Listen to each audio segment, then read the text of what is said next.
The journey towards disengaging Kenya from the Rome Statute that establishes the International Criminal Court is set to begin next week, when a bill seeking to repeal the International Crimes Act of 1998 will be published, ready for tabling in the August House.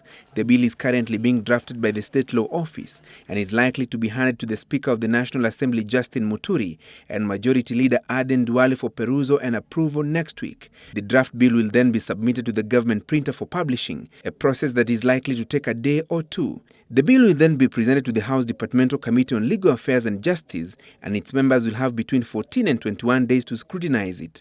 The government is keen on reducing the bill's maturity period to 3 days to expedite the process of its passage. Those of you who wish to withdraw quietly, leave the rest. The Speaker, the owners of the project ICC have walked out. The tabling of the bill in the House is likely to reignite the rivalry between the Jubilee lawmakers and the opposition team CORD. The minority side is opposed to attempts to pull Kenya out of the Rome Statute. ICC Kenyan case is a political case, Mr. Speaker. We in CORD, and let me put you on notice, we shall never be party to this.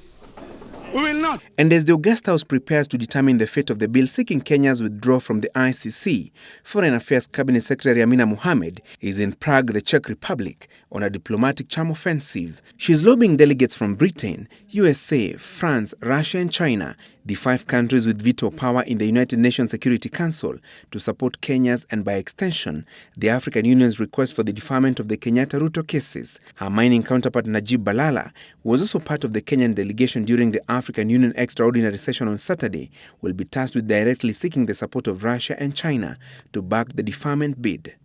We are preparing the documentation again. This documentation will be presented to the Security Council of 15 members. They will sit and consider our request, look at the evidence and the information we are providing to them, and decide whether they will accept the request or not.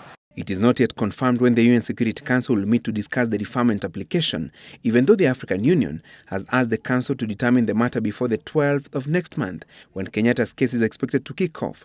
The Hague-based court, however, insists that the president will have to be at The Hague, his position notwithstanding. The ICC is not prosecuting Mr. Kenyatta and Mr. Ruto in their official capacities, but for their alleged individual criminal responsibility.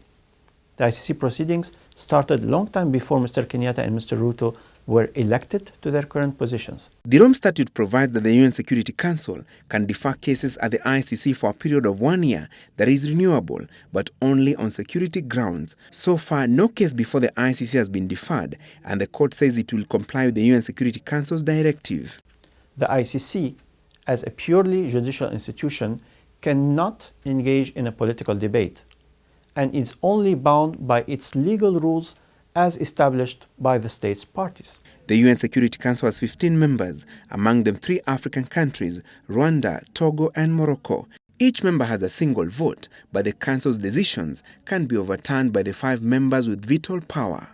Francis Gachuri, Citizen Live, at 9.